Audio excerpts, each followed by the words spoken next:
Hi guys, അപ്പോൾ നമ്മൾ Idukki vlog ഇട്ടുകൊണ്ടിരിക്കുകയായിരുന്നു. പിന്നെ അതിൻ്റെ ഇടയ്ക്ക് ചെറുതായിട്ടൊന്ന് ബ്രേക്ക് വന്നു. അപ്പോൾ പീക്സിന് എക്സാമൊക്കെ ആയത് കാരണം നമുക്ക് വീഡിയോസ് എഡിറ്റ് ചെയ്യാനും അതിനൊന്നും സമയം കിട്ടിയില്ല. അപ്പോൾ അതുകൊണ്ട് ആദ്യം തന്നെ സോറി. അപ്പോൾ അതിൻ്റെ മൂന്നാമത്തെ പാർട്ടായിട്ടാണ് നമ്മൾ ഇന്ന് വന്നിരിക്കുന്നത്. Good morning guys and merry Christmas. Christmas ആണിന്ന്. Yes, day 3. അപ്പോഴിനി ഡ്രസ്സ് ചെയ്തിട്ട് കാണാം.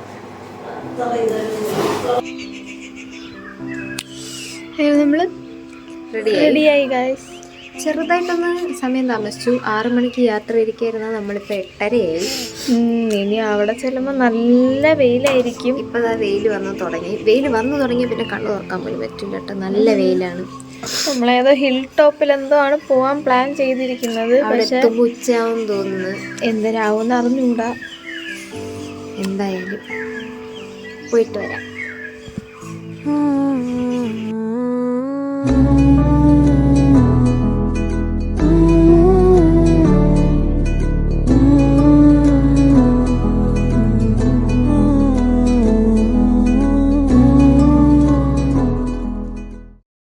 ഗൈസ്, നമ്മൾ രാമക്കൽ മേടോട്ട് പൊയ്ക്കൊണ്ടിരിക്കുകയാണ്. ലബക്കടയിൽ നിന്ന് രാമക്കൽ മേടോട്ട് പോകുന്ന വഴി മൊത്തം ഹെയർ പിൻ വളവുകളാണ്. മൊത്തം കയറ്റം ഇറക്കം, ഭയങ്കര ഹെയർ പിൻ വളവ്, ഒരു ചുരം കയറി ഇറങ്ങുന്ന ഒരു എഫക്റ്റാണ്.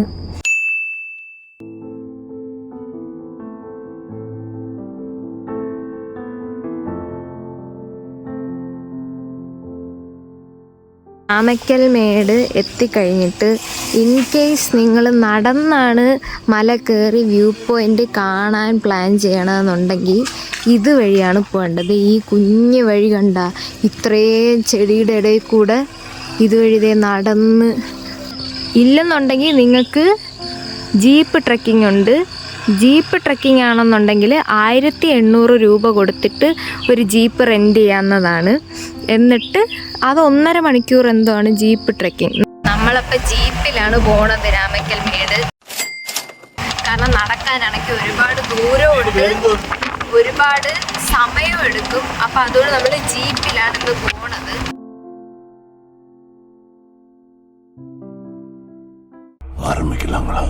ഒട്ടിക്കൊണ്ടേ പോകും ദൂരം വന്നോട്ടെ ഞാൻ, മുട്ടായി ചുണ്ടിൻ നാണം കണ്ടോട്ടെ ഞാൻ.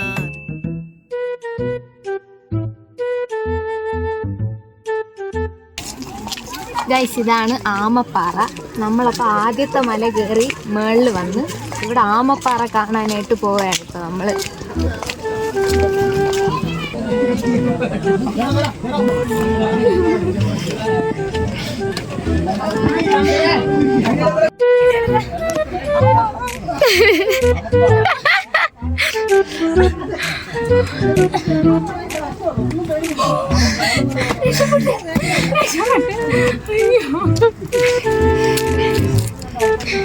അതിനകത്തൂടാണ് നമ്മൾ വന്നത്.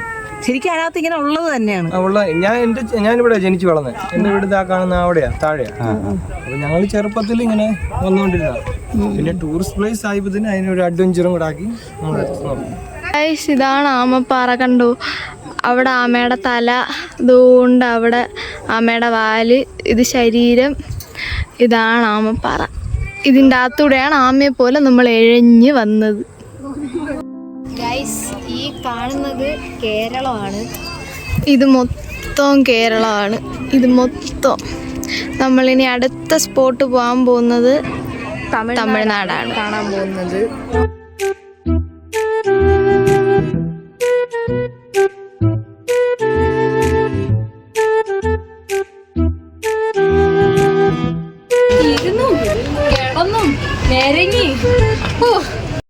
One eternity later.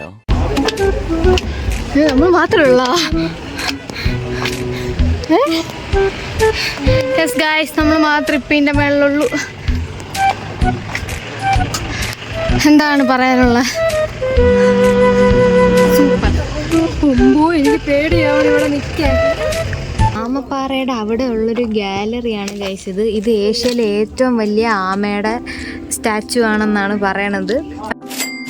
അപ്പോൾ ഇതിൻ്റെ അകത്ത് മിനിയേച്ചർ ഗാലറിയാണ്. അതിൻ്റെ വീഡിയോ എടുക്കാമോ ഇല്ലയോ നമുക്ക് അറിഞ്ഞൂടാ. എടുക്കാൻ പറ്റുമെങ്കിൽ കാണിച്ചു തരാം.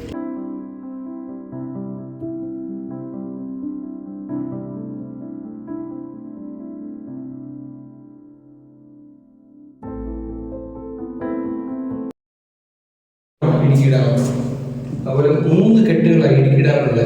ഇടുക്കി ഡാം, അതുപോലെ ചെറുതോണി ഡാം, പിന്നെ കുളമാവെന്ന് പറയുന്ന വേറെ കെട്ട്. 3 കെട്ടുകൾ കൂടിയ ഇടുക്കി ഡാമാണ്. റെഫറൻസ്, ഞാൻ ഇതിൻ്റെ അടുത്ത് നിന്ന് ഇത്ര സൈസുണ്ട് ഈ ആമപ്പാറയ്ക്ക്. അടുത്ത സ്ഥലത്തോട്ട് പോകും ഗായ്സ്.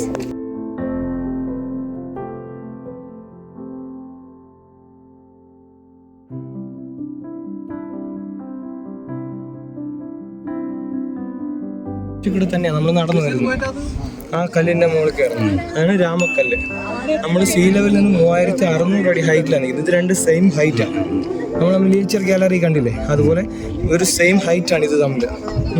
3600 അടി ഹൈറ്റ്, 1 കിലോമീറ്റർ താഴ്ചയിലാണ് ഈ കുഴി കിടക്കുന്നത്. അത്രയും താഴെയാണ് ഈ കുഴി കിടക്കുന്നത്. പിന്നെ രാമക്കല്ലിൻ്റെ പ്രത്യേകത എന്ന് പറഞ്ഞു കഴിഞ്ഞാൽ പണ്ട് ശ്രീരാമൻ വനവാസ കാലത്ത് ഇവിടെ വന്നിരുന്നു എന്നും ഇതിൻ്റെ മുകളിൽ കയറിയിരുന്നാണ് ശ്രീലങ്കയെ നോക്കിക്കണ്ടെന്നോ പറയപ്പെടുന്നത്. ആ സമയത്ത് ഇത് കടലായിരുന്നു എന്നാണ് പറയുന്നത്. കടലിൽ കിടക്കുന്ന പോലെ ഇപ്പോഴും കിടക്കുന്നത്, നിരന്ന് കിടക്കുന്നത്. താഴെ ഇപ്പോഴും ഉപ്പുവെള്ളം കിട്ടുന്ന സ്ഥലങ്ങളാണ് പലയിടത്തും ഉള്ളത്. അതിൻ്റെ ഒരു പ്രതീകമായിട്ടാണ് ഇത് കാണുന്നതെന്ന് എനിക്ക് തോന്നുന്നത്. ഐതിഹ്യം പറയുന്നത് അങ്ങനെയാണ് പറയുന്നത്. അതുപോലെ നമ്മുടെ ഈ കാണുന്ന കൃഷികളെല്ലാം ചെയ്യുന്നത് മുല്ലപ്പെരിയാറിലെ വെള്ളം കൊണ്ടാണ്. മുല്ലപ്പെരിയാറിലെ പെൻസ്റ്റോക്ക് പൈപ്പ് വഴി ഇതുവഴി ഇവിടെ കൊണ്ടുവന്ന് കൃഷി ചെയ്യും. അതുപോലെ ആ കാണുന്ന കോമ്പ എന്ന് പറയുന്ന ഒരു ഗ്രാമമാണ്. ആ ഗ്രാമത്തിൽ നിന്ന് എല്ലാവരും ഒരുമിച്ച് താമസിച്ച് പലയിടത്ത് കൃഷി ചെയ്യുന്ന രീതി അവിടെ ഉള്ളത്. ആ കൃഷികളാണ് ഈ കാണുന്നതെല്ലാം. ഈ ബോള് പോലുള്ള മരം എന്ന് പറഞ്ഞാൽ ആ കാണുന്ന ബോള് പോലുള്ള മരം കാണുന്നില്ല, ഒരു 50-60 അടി ഹൈറ്റ് ഉണ്ട് ആ മരത്തിനൊക്കെ. ഈ പുളിമരമാണ്, നമ്മൾ വാളംപുളി, ആ മരമാണ് ആ കാണുന്നത്. അതിന്റെ തൊട്ടപ്പുറത്ത് കുറച്ച് വാഴത്തോട്ടം പോലെ കാണുന്നുണ്ട്. അത് തെങ്ങും തോപ്പുകളാണ്. ഞങ്ങളുടെ ഇങ്ങോട്ട് കരിക്ക് വെട്ടിക്കൊണ്ടിരുന്ന തെങ്ങും തോപ്പുകൾ അതെല്ലാം. അതിന്റെ തൊട്ടിപ്പുറത്ത് ആ പച്ച കളറിൽ കാണുന്ന പച്ചക്കറി കൃഷികളാണ്. ഈ വെണ്ടയ്ക്ക, വഴുതന, അങ്ങനെ കിഴങ്ങ് വർഗ്ഗങ്ങളെല്ലാം കൃഷി ചെയ്യുന്ന കൃഷിയിടങ്ങളാണ് കാണുന്നത്. അതിന്റെ തൊട്ടിപ്പുറത്ത് പുതിയതായിട്ട് ഉഴുതിട്ടിരിക്കുന്ന, പുതിയതായിട്ട് കൃഷി ചെയ്യാൻ വേണ്ടി റെഡിയാക്കിയിട്ടിരിക്കുന്ന സ്ഥലങ്ങളാണ് ആ കാണുന്നത്. പിന്നെ രാമക്കൽമേടിന്റെ പ്രത്യേകത എന്ന് വെച്ച് കഴിഞ്ഞാൽ ഏഷ്യയിൽ ഏറ്റവും കൂടുതൽ കാറ്റടിക്കുന്ന സ്ഥലമാണ് ഈ രാമക്കൽമേട്. 130 കിലോമീറ്റർ സ്പീഡിന് മേളിലാണ് ഇവിടുത്തെ കാറ്റിന്റെ പവർ. ആ സമയത്ത് 5 പേര് ഒരുമിച്ച് വട്ടം കൂടി നിന്ന് പിടിച്ചാൽ ഇവിടുന്ന് പറത്തിക്കൊണ്ട് ഇവിടെ റൗണ്ട് അടിച്ചാണ് കാറ്റ് വീശുന്നത്. നമ്മളിപ്പോൾ നിൽക്കുന്നത് തമിഴ്നാടിന്റെ ഫോറസ്റ്റ് ഏരിയ ആണ്. ആ കോമ്പ എന്ന് പറയുന്ന ഗ്രാമത്തിന്റെ പേരിലാണ് ഈ ഫോറസ്റ്റ് അറിയപ്പെടുന്നത്. കോമ്പെ റിസർവ് ഫോറസ്റ്റ് ആണിത്. ഇവിടെ ഒട്ടുമിക്ക എല്ലാ മൃഗങ്ങളും ഉണ്ട്. ആ കാണുന്ന മലനിരകൾ വരെ ആനകളും കടുവ, അതുപോലെ തന്നെ കാട്ടുപോത്ത്, അങ്ങനെയുള്ളതൊക്കെ ആ മല വരെ ഉണ്ട്. ഇങ്ങോട്ട് ചെറിയ ചെറിയ മൃഗങ്ങളേ ഉള്ളൂ. അതായത് മാന്, കലമാന്, കാട്ടുപന്നി, പുലി, അങ്ങനെയുള്ള മൃഗങ്ങളാണ് ഇവിടെ കൂടുതലായിട്ട് കാണാനുള്ളത്.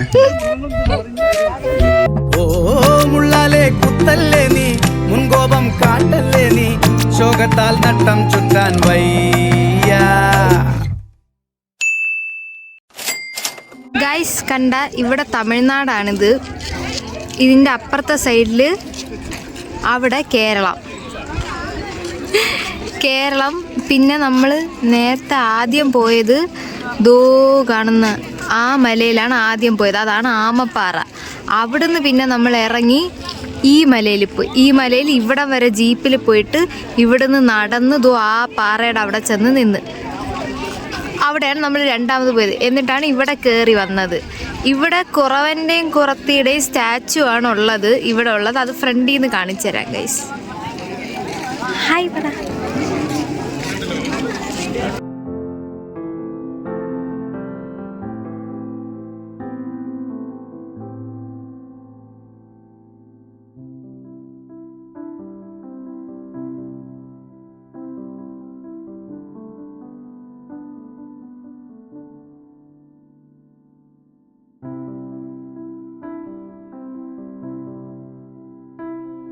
ഗൈസ്, അപ്പം നമ്മുടെ രാമക്കൽ മേടുള്ള യാത്ര സമാപിക്കാൻ പോവുകയാണ്.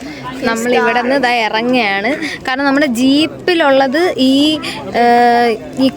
കുറത്തിയുടെയും പ്രതിമയുടെ ബാക്കിലത്തെ 3 പാറയിലും പോയിട്ട് ഈ പ്രതിമയുടെ ബാക്കിൽ വരെ ഈ മല വരെ ഉള്ളൂ നമ്മുടെ ജീപ്പിൻ്റെത്. അവിടെ വരുമ്പോഴേക്കും നമ്മുടെ ജീപ്പ് യാത്ര തീരും. പിന്നെ നമ്മൾ ഈ പ്രതിമയെല്ലാം കണ്ട് ഇവിടെ വൈകിട്ട് 5:30 വരെയാണ് ഈ ജീപ്പിൻ്റെ ഇതുള്ളത്.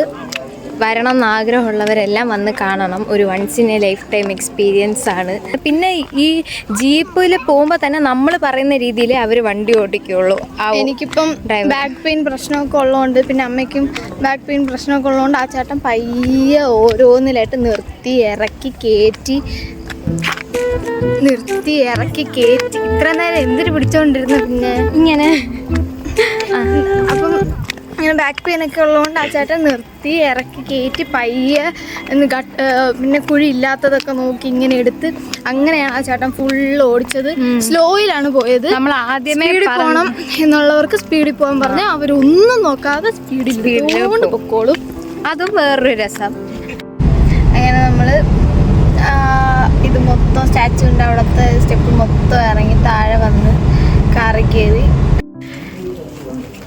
നമ്മളങ്ങനെ വീട്ടിൽ വന്ന് നമ്മൾ പിന്നെ അവിടെ നിന്ന് ഇറങ്ങിയിട്ട് വേറെ ഒരിടത്തും പോയില്ല. ഫുഡും വാങ്ങിച്ച് വീട്ടിൽ വന്ന് നല്ല ടയേർഡാണ്. നമ്മൾ കുറേ ഷോർട്ട് കട്ട് വഴിയൊക്കെ കയറിയാണ് വന്നത്. വഴിയൊക്കെ നല്ല രസമായിരുന്നു. എനിക്ക് നല്ല ഉറക്കം വരുന്നു, തലവേദന എടുക്കുന്നു, നല്ല ക്ഷീണമുണ്ട്. ഇനി ഫുഡ് കഴിക്കണം, കഴിച്ചിട്ടൊന്ന് കിടക്കണം.